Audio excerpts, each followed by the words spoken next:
Lil Peep's Come Over When You're Sober Part 2 is a bittersweet send-off to an artist that really left us way too soon. The entire album is really a representation of what he can do as an artist and pretty much a layout for the potential that he had, and it's really unfortunate for his passing, and I discussed that in a previous video under the In Defense of Lil Peep.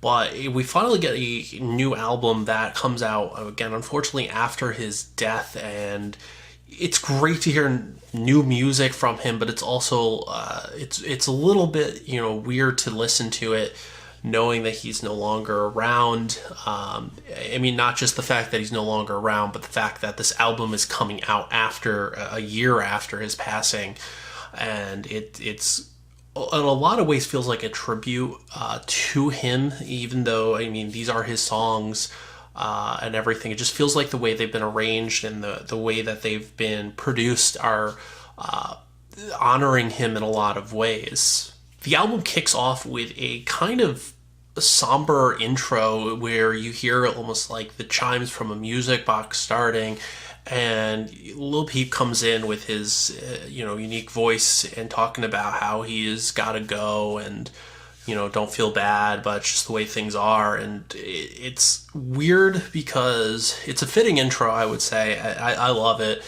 It's a nice way to introduce the album and to kind of get you in the mood for what's kind of coming next. And it's obviously it's meant towards like somebody sleeping with or whatever, but it almost feels like the message is coming towards to the audience, and I feel like that's why this was arranged as the intro or the front of it. It feels like it's almost kind of his way of telling us, like, it's his time to go. And I know that sounds kind of cheesy, but it's just the way they did that. And I think that was an excellent choice to kind of put that in the front of the album, opening up into the girl with the broken smile.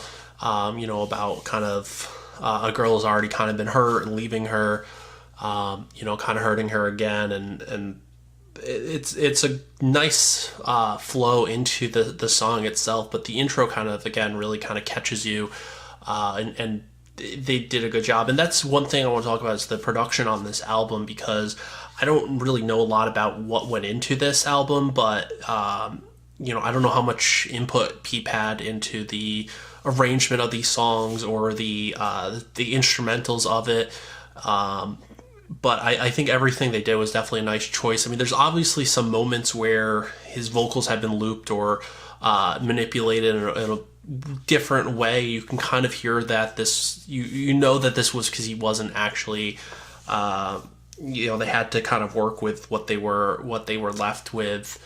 But I think ultimately they did a fantastic job and gave us an album that is representative of what he can do, and it feels like a bigger step up from Come Over When You're Sober Part 1, which I thought was a fantastic album, but it had some tracks that kind of dragged on there or just felt a little bit like they needed some work or probably could have been cut. Even though some of them were kind of fun songs, they were just a little bit, I want to say juvenile, or lacking in style. But there's not a lot of that on here. There's a couple of tracks that get a little bit repetitive or droning after a little while, but mostly these tracks really kind of stand out on their own. You've got kind of some more fun tracks on here. I like the song Hate Me, for instance.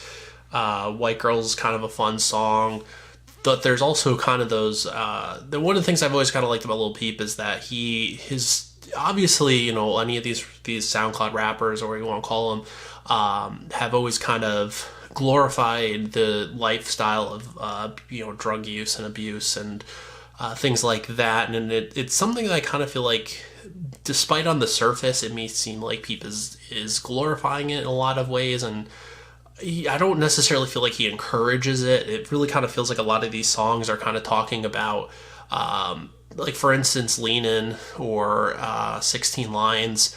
They both kind of feel like they're talking, at least this is my interpretation, it kind of feels like they're talking about how the lifestyle isn't so great, but people get attracted to it obviously and want to emulate these people, but it's kind of a shitty existence overall, and that's kind of where the drug use comes from, is to kind of mask the pain and things like that. And particularly Lenin, where he mentions about basically surviving suicide and attempts and things, and that you're gonna, obviously it's gonna, the more glorious aspects of that lifestyle are gonna attract somebody, but there's also a kind of a darker side to it. Again, that's just my interpretation of what I've heard from the songs, but it's kind of one of the things that I've liked about his music is that it doesn't necessarily feel like he's saying, hey, this is amazing the way I'm living and it's great. It just feels like some of the other rappers out there kind of really do make light of it, I guess.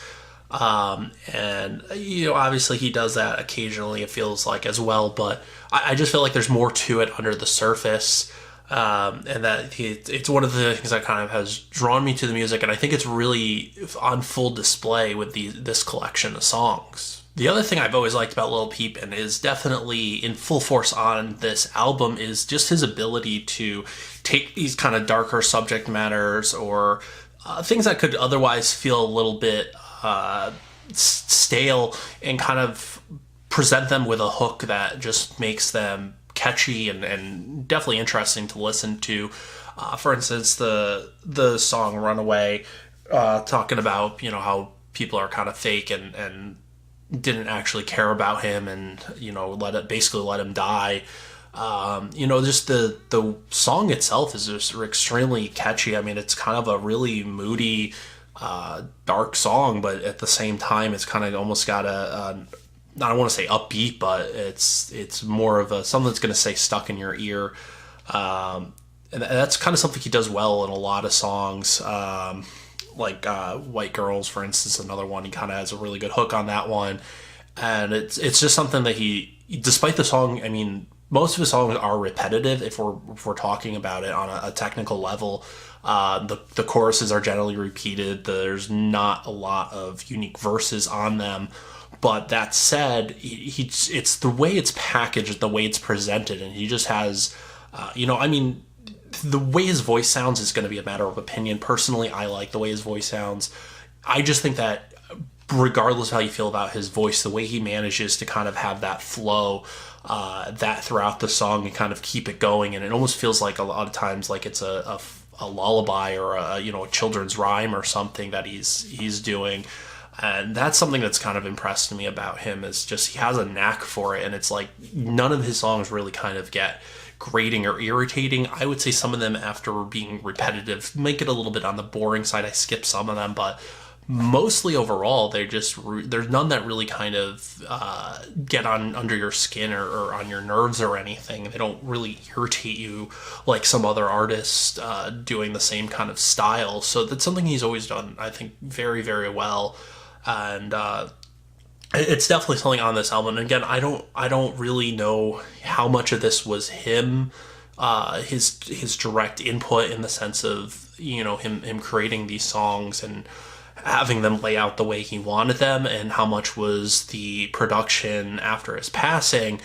But whatever it is, it worked. And I think that, and the other thing is, when you strip out all the production and the instrumentals and the way things are layered, I think that his voice kind of, or the way he kind of controls his voice, and at least the way he kind of flows, I think stands out above all that. I think they made some good choice on the instrumentals. I like the fact that there's a lot of heavy actual bass lines, a lot of, they're simplified, but they're definitely simple guitar chords, but they work, and they kind of definitely complement his vocal work on here. So I think that they've made a lot of good choices, or he made a lot of good choices with that. But I think also part of that speaks to just how much talent he actually had for making songs like this. And it could be, you could talk about how simplified they are, or repetitive or whatever, but I think at the end of the day, just the way he managed to take something like that and kind of elevate it is a feat on its own, and that's part of why I've always enjoyed him as an artist. And I do feel, again, like this is a much better album than Come Over When You're Sober Part 1. I feel like it's a more, it feels like he took more time on this and definitely kind of gave us something. And it would be interesting to hear what it would have sounded like had he still been alive. It would have been interesting to hear what he would be making now, because there is such that improvement. I mean, over his short career, I mean, there's this really steady uptick in quality from his first songs to We End Up Here. So it would be interesting to see where, or hear where he would end up after, if he had still been around. I mean, this album really has one downside to me. I mean, again, besides the repetitive nature of some of the songs, they kind of get bland or boring. I think the only other thing on this, their issue I take, is the song Falling Down featuring Extension. I don't like him as an artist, and I especially don't like him as an abuser. I don't know, obviously I can't talk about how, Lil Peep might have felt about having him on one of his songs. But it felt unnecessary, especially because there's another track, another version of that track, with a different artist on it. And I feel like that one actually flows a little bit better overall. Especially because it doesn't have these weird breaks where, Extension is talking about things. And I just think it wasn't necessary to do or to put on the album. And again, I don't know whether Lil Peep would have been, accepted that was a thing or not. But personally, I just don't think that it's necessary. And it's not just my issues with Extension. I actually think that it's kind of a simpler version of the song, but I think it works a little bit better. It kind of feels like that was the original intention of the feeling that the song was supposed to kind of give. The second version without Extension, I feel like that's the better version of those two. But I mean, those are really probably my only complaints about this album. I mean, if you like this kind of emo, I mean, it's difficult to call it rap.